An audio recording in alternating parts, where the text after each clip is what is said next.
Buenas tardes. Tenemos el gusto hoy de presentar el libro de Historia de la India Moderna en 2 volúmenes de Ishita Banerjee Dubey. Para mí es un enorme honor y placer haber sido invitado a moderar esta mesa con distinguidos historiadores presentes aquí, porque se trata realmente de una obra monumental y un ejemplo de cómo se puede hacer la historia de una nación con todos los hilos de una trama extraordinariamente compleja. Una historia que eslabona preguntas a través de todo el texto y plantea el concepto central de la pluralidad del pasado, en palabras de la autora. Es decir, presenta la diversidad de posibles interpretaciones de una historia rica, diversa y profunda, a través de 2 siglos y medio. Combina una narración ágil y amena que atrapa al lector con la exposición de múltiples interrogantes sobre la historia de la India, desde la época final del Imperio Mughal, el Imperio Británico y el difícil y prolongado camino de construcción de una nación moderna. Pero ahora me toca callar y dejar que hablen los participantes. Y por ello me voy a permitir simplemente decir algunas palabras sobre cada cual. En primer lugar, la autora. La doctora Ishita Banerjee Dubey es profesora muy querida y destacada aquí del Centro de Estudios de Asia y África del Colegio de México hace muchos años. Originariamente estudió en la India y sacó doctorado de la Universidad de Calcuta. Ha sido profesora en muchas universidades. Cito solamente que es fellow desde el 2009 de la School of Women's Studies de Jadavpur University, Kolkata, India, y profesora invitada en diversas universidades latinoamericanas y norteamericanas, entre ellas Syracuse en Nueva York, la Universidad Simón Bolívar en Quito. Más recientemente, en el 17, fue nombrado fellow de la Max Weber College de la Universidad de Erfurt, de Alemania. Entre sus libros, porque tiene varios anteriores, citaremos solamente Religion, Law and Power, Tales of Time in Eastern India, 1860-2000, que es de Londres, Anthem Press, 2007, Fronteras del Hinduismo, El Estado y la Fe en la India Moderna, del Colegio de México, del 2007, y We Shall Not Worship the Wooden Image, coautor con Fanidam Deo y Saurabh Dubey, publicado en la India. Además, tiene un gran número de artículos, capítulos y compilaciones. Bueno, es extremadamente prolífica y eso, claro, yo creo que le ayudaba a hacer esta obra, por tanto trabajo previo. Comentarán la obra, voy a empezar por el primer comentarista, de acuerdo con el programa, el doctor David Lorenzen. Es profesor del Colegio de México, Centro de Estudios de Asia y África, doctorado en History of Indian Religions de la Australian National University y egresado en Historia Antigua de la India de la SOAS, School of Oriental and Asian Studies de Londres. Ha sido editor de la Revista de Estudios de Asia y África del 87 al 91 y miembro del comité editorial desde el año 70. Ha sido profesor visitante en diversas universidades, University of Iowa, Harvard, l'École des Hautes Études en París, la Universidad Sapienza en Roma. Bueno, yo encontré 126 textos de Lorenzen en la biblioteca, así que como no voy a leerlos, yo creo que me voy a limitar ahora, aparte de, bueno, voy a mencionar 2 libros, ¿no? El flagelo de la misión, Marco del Tomba en Indostán, A Dialogue Between a Christian and a Hindu About Religion, a Praises for a Formless God, Nirguni Text from North India. Son 3 textos. Pero yo creo que ahora le voy a pasar la palabra a David para que inicie sus comentarios y después les presentaré a Laura Carballido Coria y Ann Staples, que también tenemos el gusto de tener aquí para comentar la obra de Ishita. Bueno, gracias, Carlos. También me da mucho gusto poder estar aquí y comentar el nuevo libro de Ishita. Como notó Carlos, Ishita ha sido uno de los profesores más productivos del Centro de Estudios de Asia y África desde su contratación en 2000. El libro que presentamos aquí, Una historia de la India moderna, es el producto y la síntesis de una cantidad verdaderamente masiva de lecturas, de libros y de artículos sobre la historia moderna de India.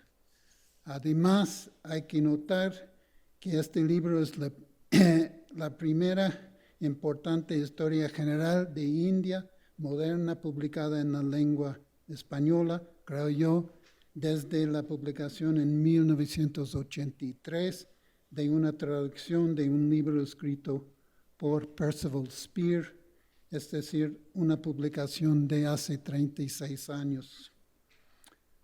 Lara Carballido, nuestra compañera aquí en esta mesa, también ha publicado 2 excelentes libros en español sobre la historia moderna de India, pero son libros sobre los conflictos entre Pakistán e India, no historias generales. Los muchos libros de nuestro colega Saurabh Dubey sobre India moderna también están dirigidos a temas más especializados.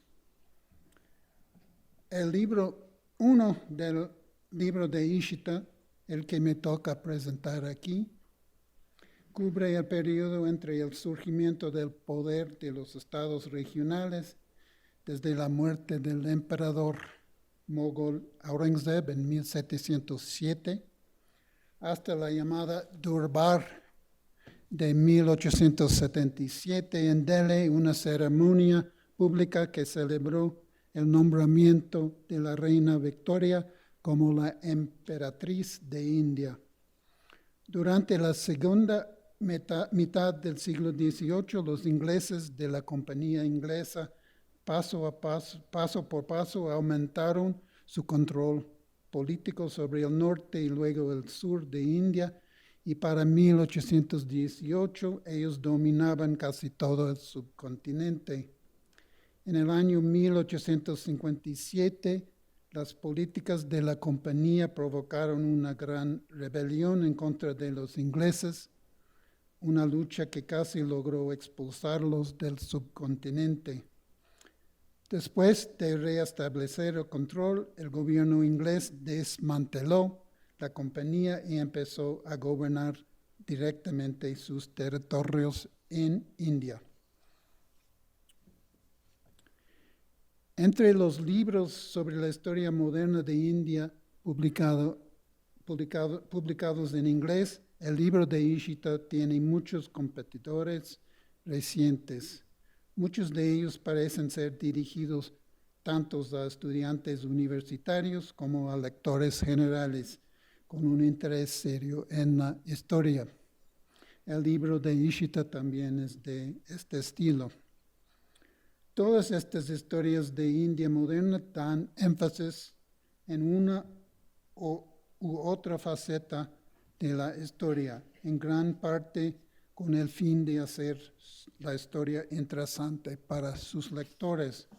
Como ejemplos, la historia de Bose y Jalal da énfasis en la interacción entre las ideologías políticas coloniales y no coloniales y la historia política del subcontinente.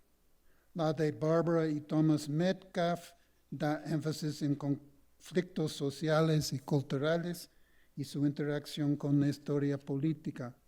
Bipin Chandra, quien era también profesor visitante aquí hace mucho, da énfasis en la gradual evolución de la idea de una identidad nacional pan-india y el surgimiento de la lucha nacional de Gandhi y otros políticos del siglo XX. Maya Jasanoff, que es otra autora como Ishita de la región de Bengal, da énfasis en el carácter internacional de la lucha de la compañía inglesa de las Indias Orientales para controlar el comercio en India y en las historias personales de los líderes políticos, tanto indios como europeos. El libro de Ishita, por supuesto, analiza todos estos temas, pero ella da un énfasis especial en un tema particularmente difícil, a saber, el de las medidas administrativas que los ingleses adoptaron para poder financiar la expansión gradual de su control político y militar sobre el subcontinente y para sacar ganancias económicas de ese control, o sea, para saquear el país. Una de las medidas claves aquí es el llamado Permanent Settlement de 1793, traducido en el libro como el acuerdo permanente. Una ventaja de este énfasis en esta y otras medidas administrativas de la compañía es que permite que Ishita pueda introducir un análisis basado en algunos de los importantes estudios innovadores sobre el tema escritos por historiadores modernos como Eric Stokes, Ranajit Guha, Christopher Bailey y Ajay Skaria, para mencionar algunos, quienes conjuntamente han cambiado de manera radical nuestro entendimiento del periodo.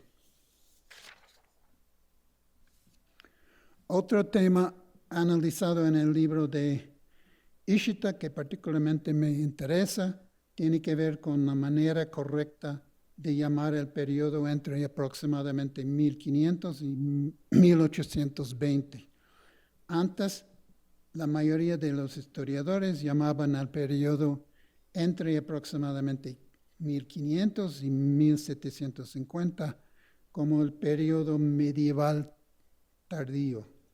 Actualmente la mayoría llaman el periodo entre 1500 o a veces 1400 y aproximadamente 1820 como el periodo moderno temprano o el periodo de la modernidad temprana.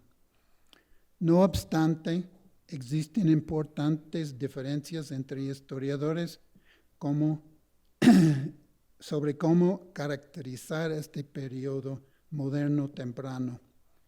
Ishita hace una muy interesante comparación derivada de esta periodización entre los puntos de vista de los historiadores Sanjay Subramaniam y John Richards respecto al tema de la continuidad histórica en India en el siglo XVIII. La diferencia principal entre estos dos historiadores tiene que ver con la siguiente cuestión. ¿Cómo podemos entender el desarrollo del dominio de la compañía sobre India? Como una transformación relativamente gradual, con continuidades importantes con el pasado, o como un rompimiento revolucionario en la historia del subcontinente. Con una sensatez conciliadora, Ishita prefiere ver en esta transformación una mezcla de continuidades y cambios radicales.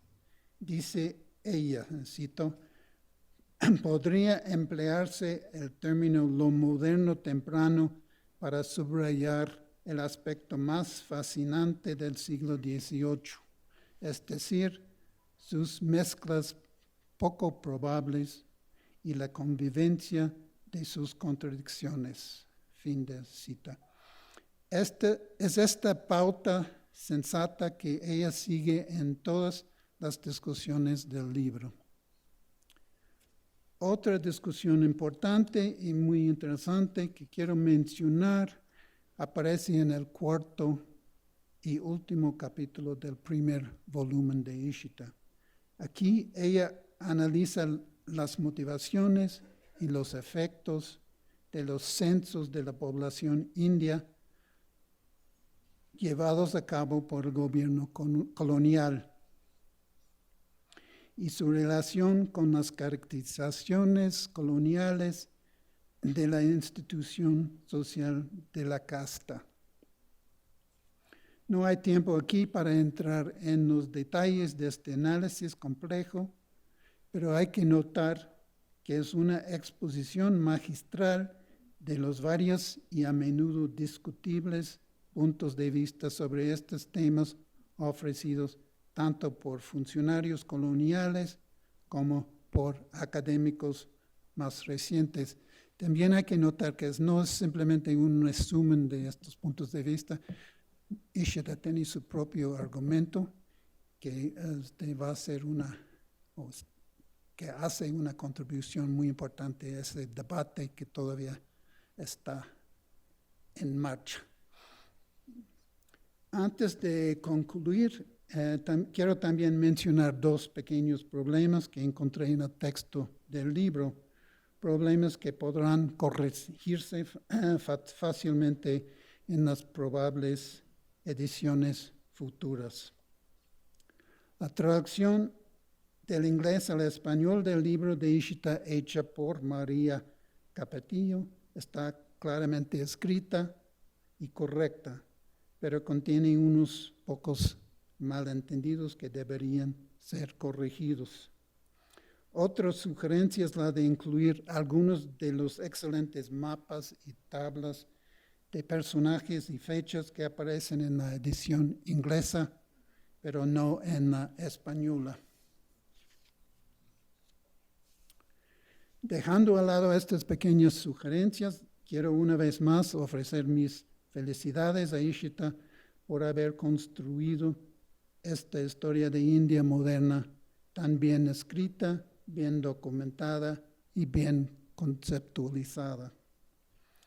La alta calidad de la obra garantiza, creo yo, que seguirá siendo el principal libro en español sobre este tema tan importante por varias décadas más.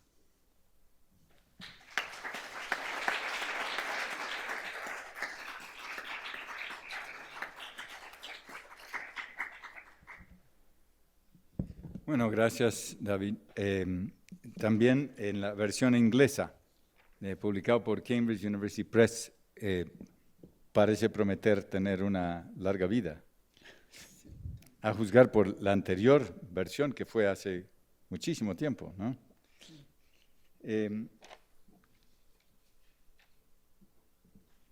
Ahora pasamos la palabra a la doctora Laura Carballido Coria. Es doctora y maestra en estudios de Asia y África, área India, por el Colegio de México. Ya previamente había estudiado en UNAM. Es profesora investigadora adscrita al Departamento de Ciencias Sociales, Universidad Autónoma Metropolitana Coajimalpa.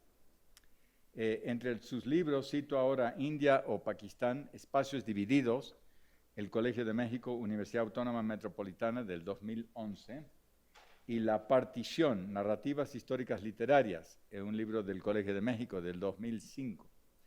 Ella cuenta con muchos artículos sobre historia de la India, historia cultural y social y relaciones internacionales. Te pasamos la palabra, Laura, a ver si antes le pasas. Hay que empujar el botón, por favor. Gracias. Sí, gracias. ¿Se escucha? No, todavía no. ¿Ahora sí? Sí. Mejor, bien. Bueno, pues muy buenas tardes. Es un gusto estar aquí con ustedes para conversar, para invitarlos a leer el libro de Ishita Banerjee Dubé. A mí me corresponde hablar sobre el volumen 2, que abarca la primera mitad del siglo XX con un tema central, el nacionalismo. Los capítulos 1 al 6 exploran las diversas maneras de imaginar India, los procesos de lucha por la independencia, pero también la forma en la que opera el sistema colonial en paralelo a este periodo. Mientras que el capítulo 7 se plantea un desafío enorme, que es el de explorar el periodo posterior al 47, a la independencia, tarea que debo decir que logra con una gran capacidad de síntesis. David Lorenzen ya ha destacado que se trata de la única historia general de India en español desde el libro de Percival Spear. Solo se ha publicado otra historia general, pero abarca únicamente este capítulo 7 del que acabo de hablar, que es un libro traducido del italiano al español escrito por Francesco Drazzi Flavoni, que es una historia de la India publicada en 2003. Así que estamos frente a un libro importante en más de un sentido. El señalado antes de ser una historia general que se nutre de una cantidad enorme de lecturas, de proyectos de investigación, del autor y de muchos otros autores más, pero también de diversas corrientes. Por sus páginas vemos lo mismo, la impronta de los estudios subalternos, de los estudios de los dominados, de los estudios de géneros o del giro espacial en la historia. Dada la vastedad de los capítulos, he elegido solo algunas ideas que dan muestra de la complejidad de esta obra. Obviamente esto es un ejercicio puramente personal, son mis intereses aquí los que muy probablemente voy a transmitir. Entonces, una primera idea que me gusta mucho del libro es la pluralidad de nacionalismos. El libro retoma tanto a otros autores como trabajos previos de la autora para dar una idea mucho más amplia de los nacionalismos indios. Deja de lado la identificación fácil y menos compleja del nacionalismo con la fundación del Partido Nacional del Congreso en 1885. Además, así, el comunalismo deja de ser el otro del nacionalismo para convertirse en una corriente más. ¿Esto dónde lo podemos ver? Les doy un par de ejemplos. En el análisis sobre el reporte Nehru y la adjudicación comunalista. La autora examina procesos de movilización social en torno a la literatura y la lengua que le permiten revisar críticamente los adjetivos subnacionalista, antinacionalista. Así podemos ver de manera distinta, como hemos visto en otros autores, casos como la identificación en torno a una obra literaria en el Panjabi, en lengua Panjabi, o la defensa de la orilla frente al bengalí. El periodo entre las dos guerras es particularmente interesante. La autora nos acerca a otra forma de pluralidad, la de las organizaciones laborales, los empresarios y las respuestas de los líderes del Congreso. Nos presenta una serie de huelgas y sindicatos en las décadas de 1920 y 30 que excedieron las propuestas del Partido del Congreso sobre esa clase social. Asimismo, retoma organizaciones como la Hindustan Socialist Republic Army y la lucha de Bhagat Singh, lo que le permite examinar la violencia en las luchas nacionalistas. Este es un tema que generalmente es olvidado. ¿Por qué? Porque tenemos la influencia de Gandhi y este ideario de la no violencia, de manera que entonces estas otras organizaciones, esta otra forma de concebir la nación, generalmente queda fuera. Finalmente, el análisis que ella realiza sobre los empresarios indios y su postura hacia el nacionalismo es muy interesante también. Tenemos a los empresarios realistas, fieles al Estado colonial, muy conscientes de sus intereses, y por otro, a los empresarios nacionalistas y su relación con el Partido del Congreso. Esta misma noción de pluralidad permite entender, por ejemplo, también, bajo otra luz, la confrontación entre Mohandas Karamchand Gandhi y Babasaheb Ambedkar, el líder de los intocables.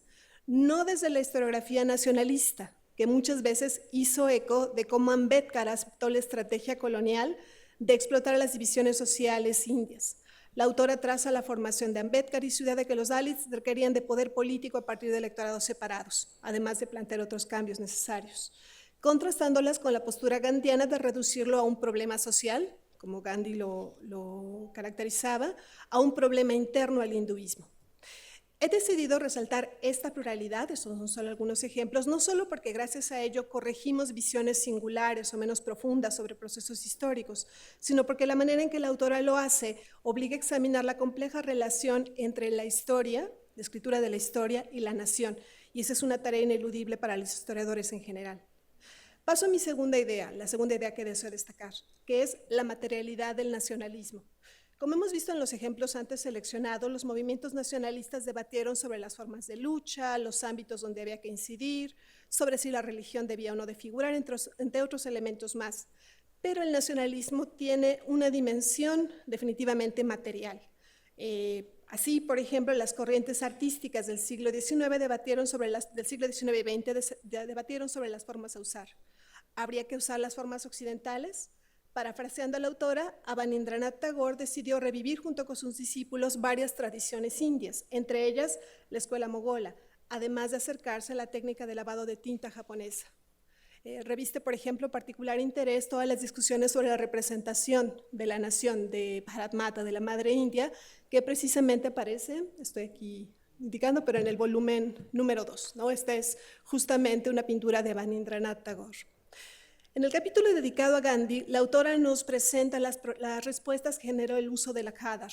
Como saben ustedes, Gandhi impulsó la elaboración de la tela de algodón a mano, con una charca, una roca para hilar, así como la confección de ropa con este material. A través de esta práctica, muchas mujeres, particularmente de estratos bajos, entraron al movimiento nacionalista, pero el uso de esta tela causó reacciones diversas entre la élite, que algunas veces no atinaba a decidir entre si mostrar su nacionalismo usándola o no usarla y verse más elegantes, ¿no? Entonces, me pareció una de las cosas interesantes.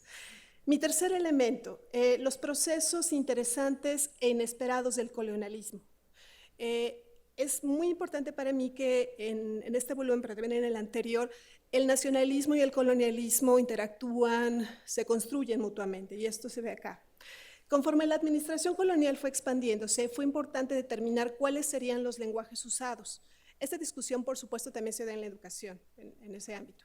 Mientras que el uso del inglés, y esto es lo interesante, fue defendido por liberales y anglicistas, pero también por la élite nativa, el sánscrito fue defendido por los orientalistas y los funcionarios gubernamentales. Entonces, esto nos da una idea de lo interesante que se vuelve la lengua. La autora hace un análisis también de la sociedad civil y el ámbito público, a partir de la incipiente participación, que eventualmente se ampliará en los espacios provistos por el régimen colonial. La élite india se acercó a asambleas, resoluciones, votos, minutas y otros rituales de la vida pública, produciendo ciudadanías en un contexto colonial, lo cual obviamente es un elemento interesante de tensión. La intervención de la élite india también abarcó asociaciones de voluntarios en iniciativas diversas, lo mismo en el ámbito de la salud que de la educación. La participación en asuntos públicos adquiere además formas regionales, no es lo mismo Bengala que Bombay, algo a lo que la autora le dedica tiempo. Y la legislación, por ejemplo, aprobada en 1935, de que regiría India hasta la independencia, contuvo elementos criticados por todas las corrientes nacionalistas. Fue un documento que no satisfizo a nadie, a la Liga Musulmana, al Partido Nacional del Congreso, etc. Sin embargo, nos dice la autora, en un increíble salto hacia el presente, algunos de estos elementos pasaron precisamente a la Constitución de 1950. Elementos como, cito, el poder discrecional de los gobernadores para disolver un gobierno representativo electo fueron retomados. Por cierto, esto obviamente nos obliga a pensar en las continuidades y en las rupturas de los regímenes poscoloniales. Es muy interesante el análisis realizado del nacionalismo y el género. Debido a varias razones, no entro ahora en ellas, los hombres decidieron hacer del hogar y de las mujeres el centro de una serie de actividades reformistas, que serían el centro de una modernidad diferente. Partha Chatterjee había explorado este proceso, pero dice la autora, no se había preguntado el por qué. Y ella, retomando su investigación y la de otros, contesta la pregunta. Eventualmente, parafraseando a la autora, salud, higiene, disciplina fueron claves en la educación de la mujer. Y es interesante, esto es algo que no siempre se hace, pero la autora también retoma el movimiento de reforma que se da al interior de la comunidad musulmana. En la mayor parte de las historias generales siempre se habla de los procesos de reforma en la comunidad hindú, pero se deja de lado el de la comunidad musulmana. Finalmente, me gustaría agregar algunas palabras sobre el universo de lectores posibles y sobre lo práctico que es este libro.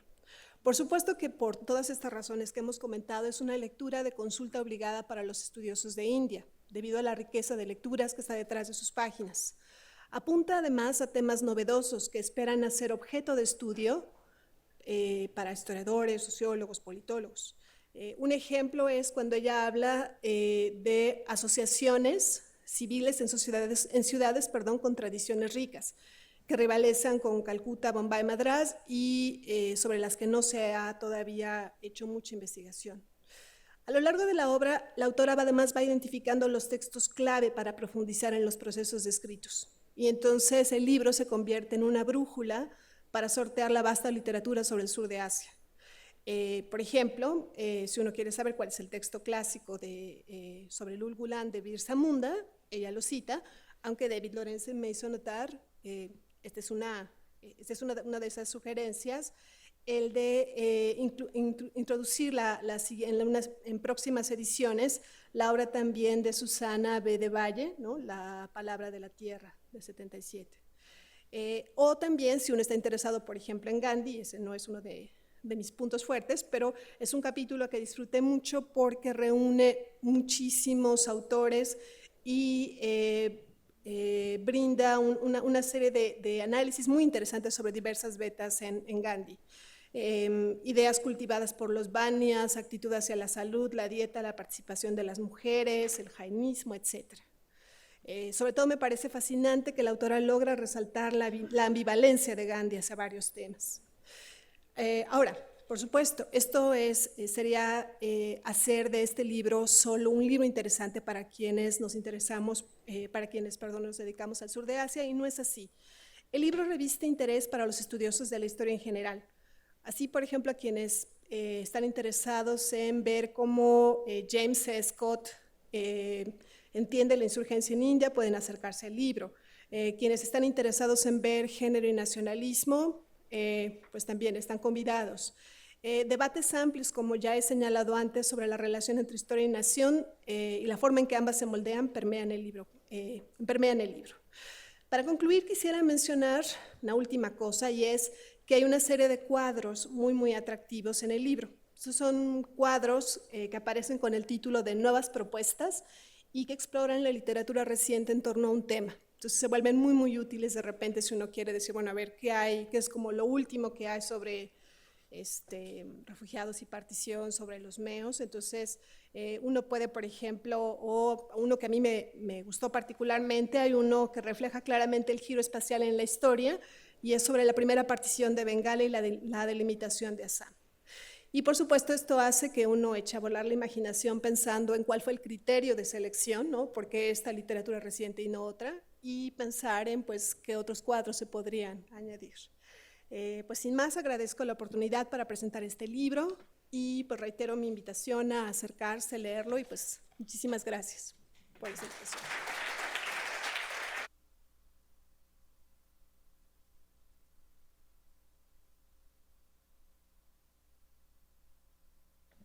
Ahora sigue la doctora Ann Staples. Es doctora en Historia por el Colegio de México.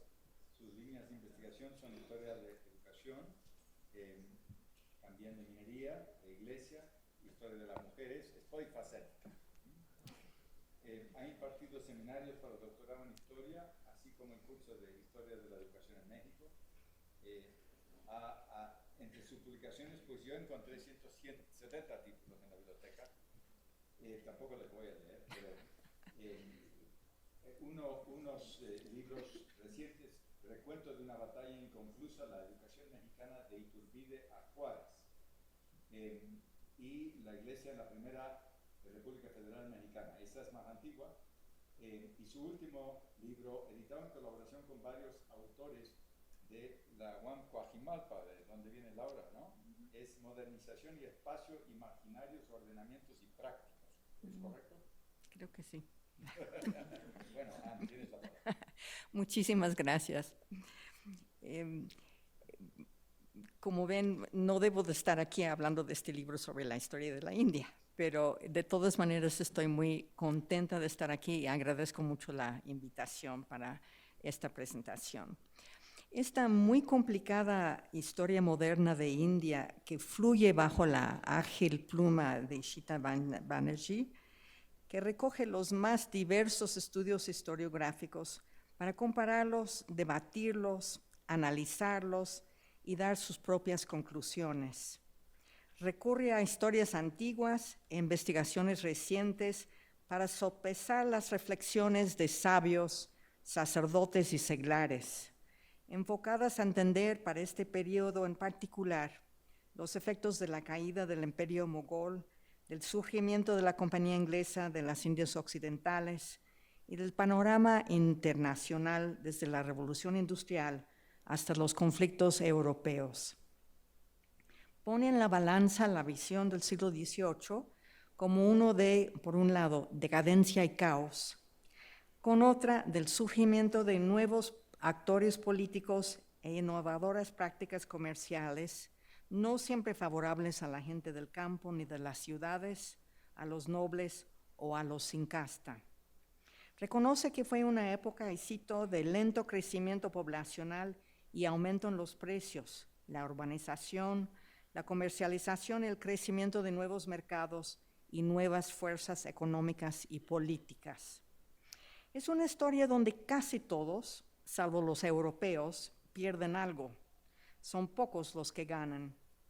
La gran virtud de esta historia, sin embargo, es que no está pintado en blanco y negro. Hay muchas tonalidades de gris. Y no es una historia desde Europa, ni una comparada entre Inglaterra e India. No siguen los mismos caminos. El progreso no tiene el mismo sentido en ambos países. No es lineal. Al contrario, la autora distingue regiones, grupos sociales, actividades económicas, para hacer una historia matizada, particular, que evita las grandes generalizaciones que llevan a malentendidos o equívocos. Los actores de esta historia son gobernantes, recaudadores de impuestos, comerciantes, campesinos. Las élites locales luchan por conservar sus privilegios. Los de abajo buscan comida, sobrevivir y subir en la escala social del prestigio.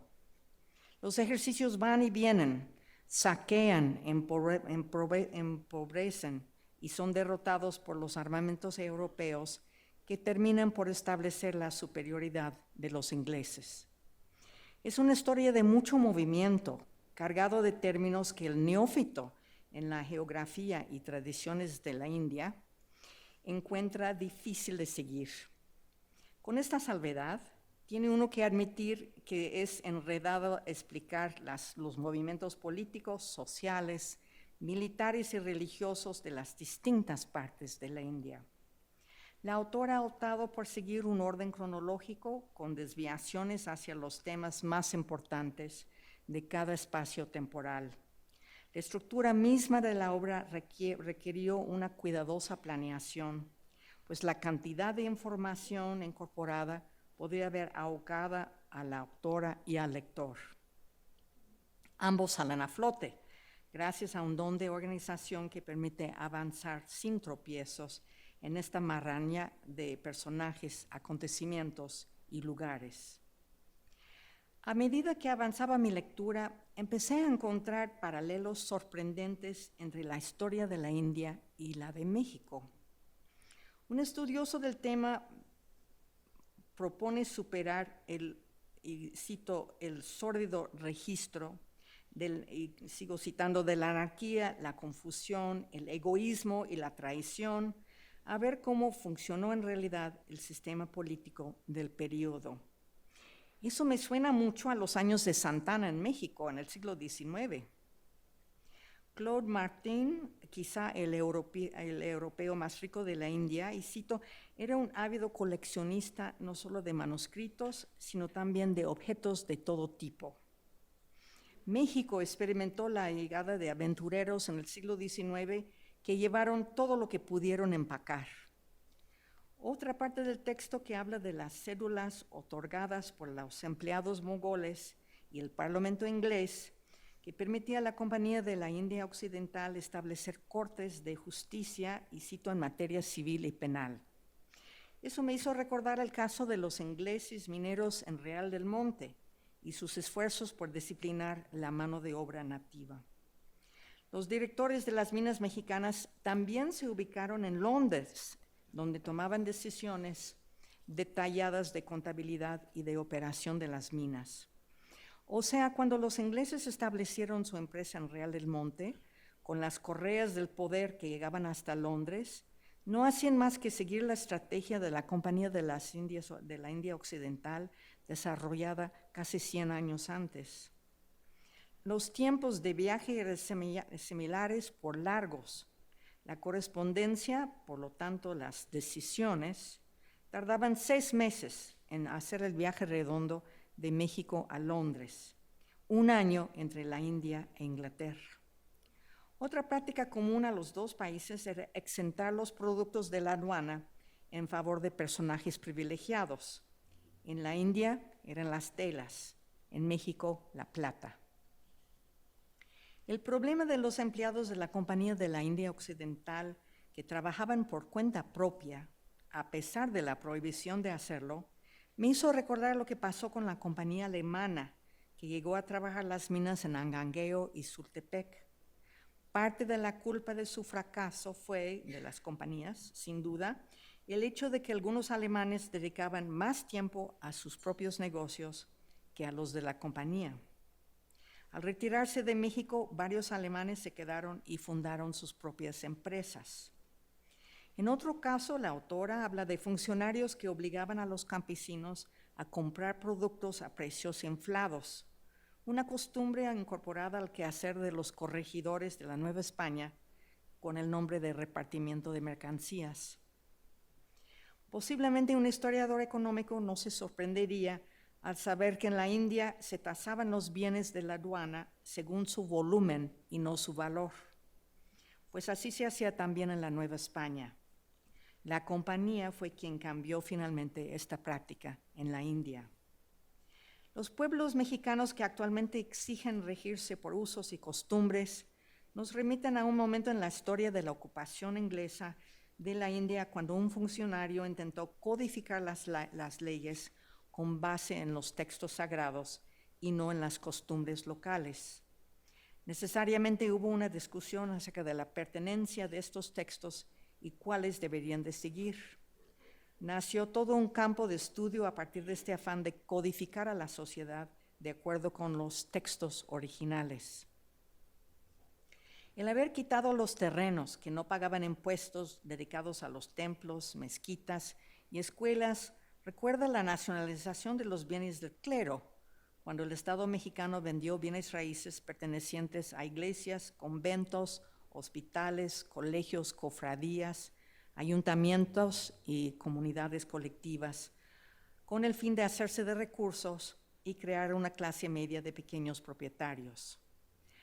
El controlar la fuerza laboral a través de préstamos de dinero suena mucho al peonaje por deudas.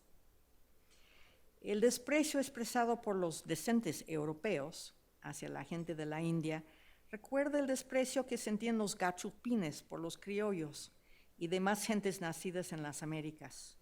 Los criollos, por el solo hecho de nacer en México, eran tenidos en menos. Lo mismo pasaba con los jóvenes ingleses. Se creó el Fort William College para, y cito, liberar a los jóvenes servidores públicos de la indolencia, la disipación y la indulgencia licenciosa habituales, que eran una consecuencia natural de vivir cerca de la peculiar inmoralidad de la gente de la India. Aquí eso se llamó la calumnia de América, la idea de que los nativos del Nuevo Mundo nacían con menos vigor, menos iniciativa, menos fidelidad, menos dedicación al trabajo que sus parientes peninsulares. Por supuesto que no son historias paralelas, las de la India y las de México, pero al leer la primera, contada por Ishita, resaltan temas comunes a la experiencia humana: la lucha por la sobrevivencia, la ley del más fuerte, la ingenuidad, la traición, el eterno afán por mejorar la vida, definido de muchas maneras distintas a lo largo de la historia de la India. Gracias.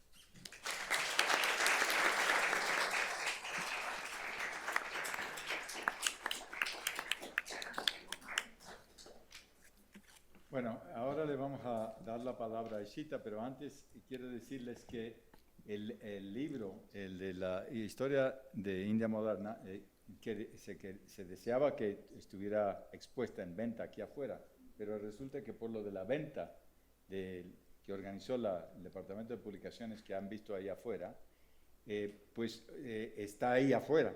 Tienen la oportunidad de encontrar las obras de la doctora Ishita de antes de 2018 con 70% de descuento, y los libros del 18 al 19 con un 50% de descuento. Así que podrán leer el libro a partir de la compra ahí afuera. Bueno, Ishita, te vamos a pasar la palabra. Muchísimas gracias, muy buenas tardes. Gracias obviamente a la mesa, pero a todos ustedes Es un honor ver el medio auditorio completamente lleno. Así que sí me siento muy emocionada, impresionada, y gracias de nuevo por estar aquí, por acompañarme en un momento tan importante para mí. Gracias. Bueno. Una aventura azarosa que había empezado hace más de una década con la retadora invitación por parte de la editora de Cambridge University Press para escribir un libro de texto que cambiará el modo de abordar la historia de India moderna. Las palabras que ella había usado en su email era trend-setting book on modern India. Entonces, es debatible, ¿no? ¿Cómo se puede poner cambiar el trend, set trend, y cuál era el set trend? Pero bueno, entonces eso era la invitación retadora, ¿no? Entonces, esta aventura azarosa que empezó hace más de una década ha llegado a su fin con la publicación de estos 2 volúmenes. El camino, a veces resbaloso y a veces estable, ha sido enormemente productivo y provechoso. He aprendido tanto en el proceso que ha empezado a contemplar los procesos históricos del siglo XVIII a XX en modos diferentes. Ya cuando me llegó la invitación, llegó porque sí había especializado en India moderna contemporánea y aquí, bueno, llevaba años también ofreciendo cursos, impartiendo cursos sobre India moderna contemporánea, pero en el proceso me di cuenta de mi ignorancia, que conocía menos de lo que pensaba, que había tanto que leer y aprender. Y eso es lo que ya recojo más de todo este proceso agotador, claro, pero muy provechoso. Me había lanzado a la aventura con encanto y temor. Por un lado, sentía encanto porque me atraía la idea de poder abrir un panorama de abordar la historia de India moderna, India colonial y nacional, como un relato abierto, algo que ya mencionaron mis comentaristas. Un relato abierto, es decir, como un relato abierto, es decir, desde las perspectivas de estudios subalternos y de género. Un relato que tratará de dar voz a los marginados y discriminados, que tratará de ahondar en los cambios ecológicos y sociológicos impulsados por las políticas coloniales basadas en su percepción de India tradicional. Un relato que viera la lucha nacionalista como un proceso fisurado y fragmentado, que considerará las diversas imaginaciones acerca de la nación india independiente, algo que mencionó Laura. Un relato que comprendiera el acontecimiento de independencia con la partición del país sin buscar causas y efectos o villanos y héroes. Finalmente, me interesaba considerar los senderos espinosos de la India poscolonial democrática con una constitución impresionante.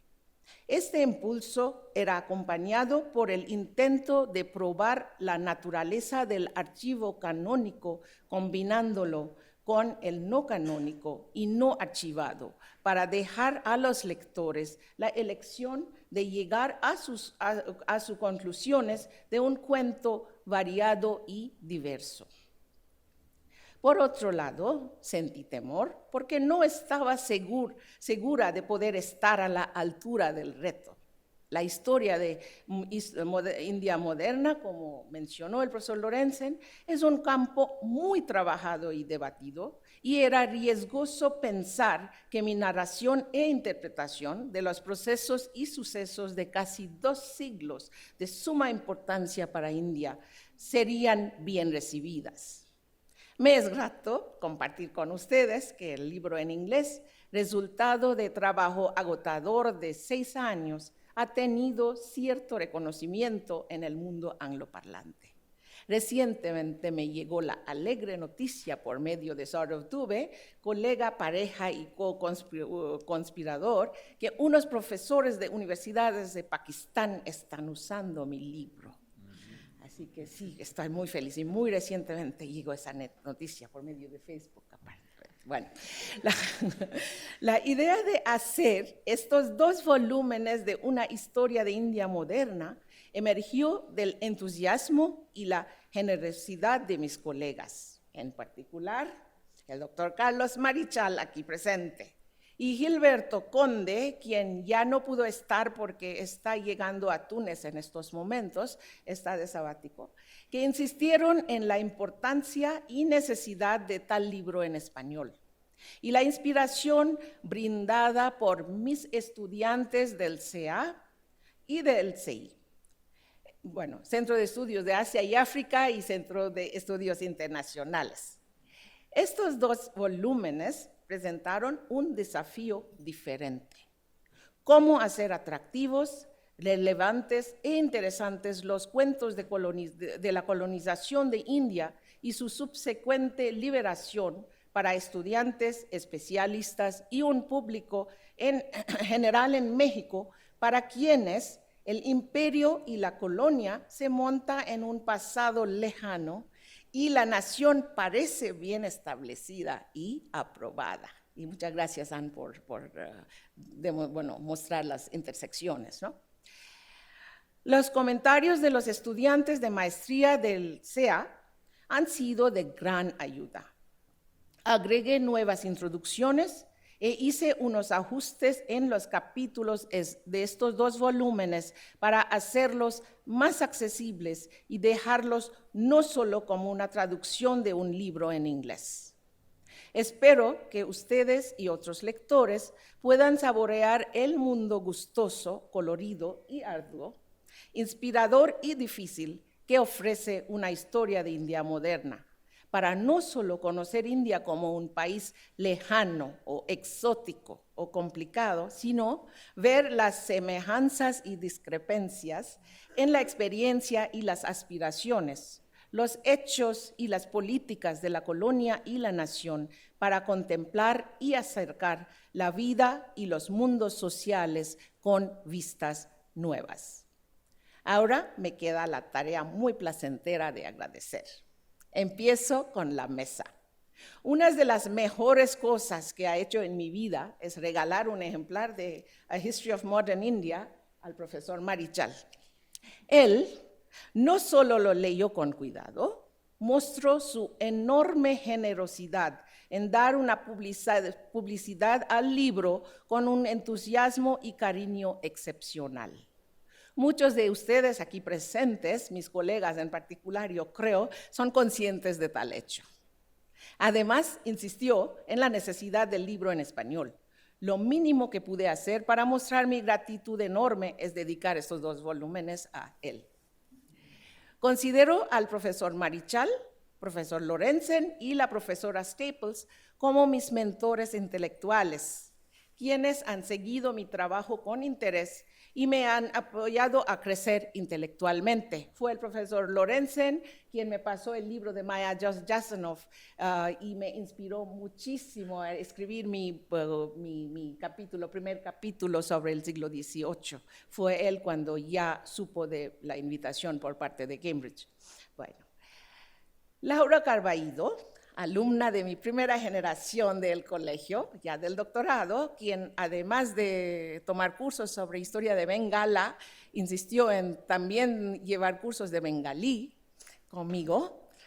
Bueno, la única vez que lo ha ofrecido. Bueno, Laura Carballido, alumna de mi primera generación del colegio, se ha convertido en una amiga y colega con quien las conversaciones sobre los mundos mezclados de investigación y la vida mundana han enriquecido mi vida en múltiples maneras. Es un honor y lujo tener a los 4 en la mesa y espero que se hayan dado cuenta por los comentarios muy diferentes en la modo que ya ellos han abordado los 2 volúmenes. Gracias. Edgar Pacheco hizo un trabajo excepcional de conseguir fuentes poco exploradas y de impulsar mi trabajo como si fuera suyo. Luis Quiñones ha brindado su apoyo incondicional. Eduardo Acosta colaboró con sus observaciones puntuales sobre el libro en inglés. Otra vez tengo el privilegio de tener aquí los tres en la sala. Los tres trazan las fronteras de ser estudiantes, ayudantes de investigación, amigos y interlocutores intelectuales. Maribel y Fernanda, estudiantes de la última generación, junto con muchos otros, han seguido el camino de Edgar, Luis y Eduardo. Gracias. El Colegio de México como institución me ha ofrecido un espacio donde he podido dedicarme con pasión a la investigación. Y mis colegas del Centro de Estudios de Asia y África y de varios otros centros del colegio, en particular de Sociología, de Historia, de Internacionales y de Lingüística y Literaria, mis colegas de otros centros del colegio han sido vitales para mi desarrollo académico y como persona. No puedo mencionar a todos, mi exposición se extenderá otra hora, pero agradezco con todo corazón su amistad y amabilidad. La presencia de muchos de ellos es prueba de su cariño y generosidad. Agradezco también a los amigos y colegas de otras instituciones quienes me están acompañando en este momento emotivo para mí. Bueno, veo a Alicia, veo a Aimer, veo a mis colegas, bueno, Rosa María y sí, Marcela, bueno, Justa Espelata, quien, bueno, según Saurav, es mi mamá en México, por su preocupación y por mi, bueno, por mi bienestar en general, pero más bien por su cariño acerca de mi investigación, que hizo, bueno, el gran esfuerzo de estar aquí. Bueno, obviamente, Silvia, muy honrada que ya tomaste tiempo de tu muy ocupada, digamos, agenda para poder estar aquí, doctora Silvia Giorguli. Y asimismo, debo agradecer la amable presencia de la doctora Srimati Das, directora de Gurudev Tagore Centro Cultural de India en México, quien acaba de llegar a México, y otras personas de la embajada como el señor Víctor, señora vice Abi, y quienes han tomado un interés especial en mi trabajo y en esta obra en particular. Gracias. La publicación de estos 2 volúmenes no hubiera sido posible sin el apoyo del director y el director de publicaciones del CEA y el Departamento de Publicaciones del Colegio. Gabriela Said, Claudia Priani y todo el equipo han hecho un trabajo profesional y afectivo. Cintia Godoy ha mostrado una pasión y dedicación ejemplar en revisar, corregir y mejorar el manuscrito y las pruebas que van mucho más allá de lo que se requiere profesionalmente. Magdalena Bobadilla ha ofrecido su ayuda constante y Janet Ramírez ha apoyado con la difusión. María Capetillo se ha comprometido como una traductora seria y cumplida, aunque sí estoy de acuerdo con David, eran tantas cosas técnicas muy difíciles de explicar, pasábamos horas y horas y yo revisaba que ya no pudimos, llegó un momento cuando yo ya no podía leer más también, ¿no? Pero sí voy a hacer caso, sí habrá una segunda versión, ya sí. Y en este contexto el colegio también pagó por la traducción, entonces no hubo dinero, David, para los mapas y las imágenes que Cambridge University Press había pagado por completo, y como me dieron los derechos sin que cobrar nada, dijeron que sí habría que pagar por estas imágenes y mapas, ¿no? Entonces, bueno, tendré que decidir entre uno o el otro, ¿no? Entonces, mejor el libro que los mapas y las imágenes, sí. Bueno, entonces, María Capetillo se ha comprometido como una traductora seria y cumplida. Satomi Miura y Laura Mendoza han organizado este evento de manera muy competente y el personal de eventos especiales han asegurado que todo funciona bien. Mi vida académica en general y este libro en particular se han enriquecido enormemente con los debates y discusiones en clase. El proceso mutuo y fructífero de enseñar y aprender me ha impulsado a abrir mis alas y volar. Es un enorme placer y privilegio contar con la presencia de estudiantes de varias generaciones del CEA. Veo por lo menos 7 generaciones presentes aquí, inclusive los nuevos ingresados. Entonces, muchísimas gracias. Sí. Entonces, contar con la presencia de estudiantes de varias generaciones del CEA, el CI también de CEDUA en este evento, y tener el lujo de recibir mensajes de egresados de diferentes partes del mundo una vez que se publicó, bueno, este evento por Facebook del CEA. Espero que la vida académica nos siga ofreciendo lujos y privilegios preciosos en un mundo cada día más complicado y difícil, para que podamos seguir con la alegría de aprendizaje y la enseñanza. Muchísimas gracias.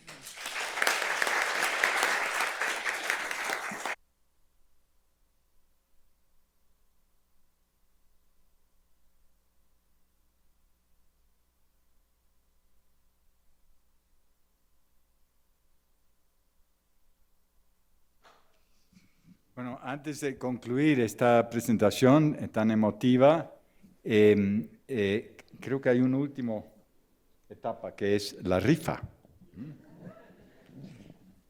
Si no me equivoco, son 5 volúmenes.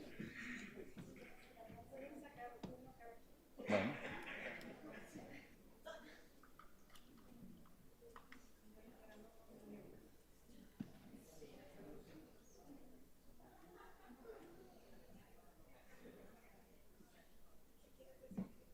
Elige uno.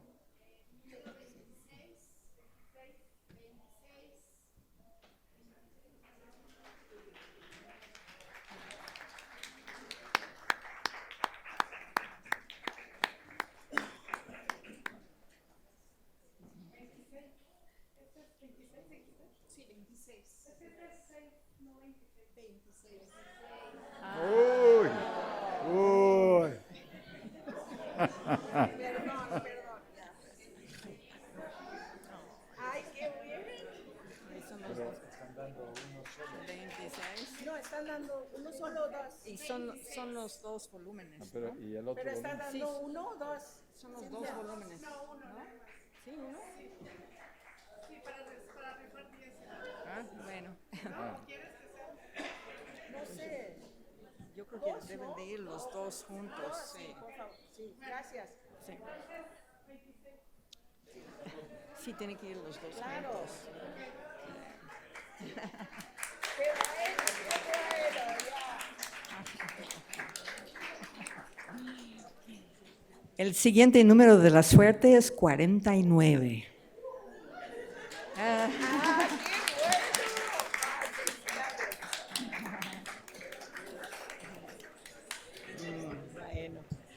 El siguiente número es 22. Ah, bueno, sí, ya.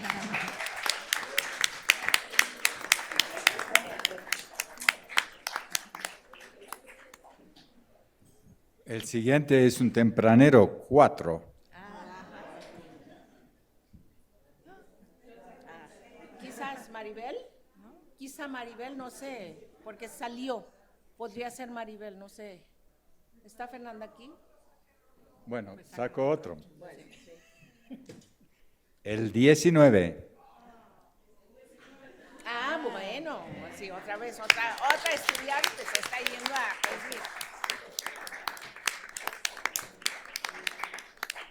Qué bueno, qué bueno, qué bueno, Guiomar, sí. Sí, está yendo a estudiantes, qué bueno. Bueno, finalmente es el 44. 44, ah. Ay, mira. Suertudo. Bueno, nos despedimos.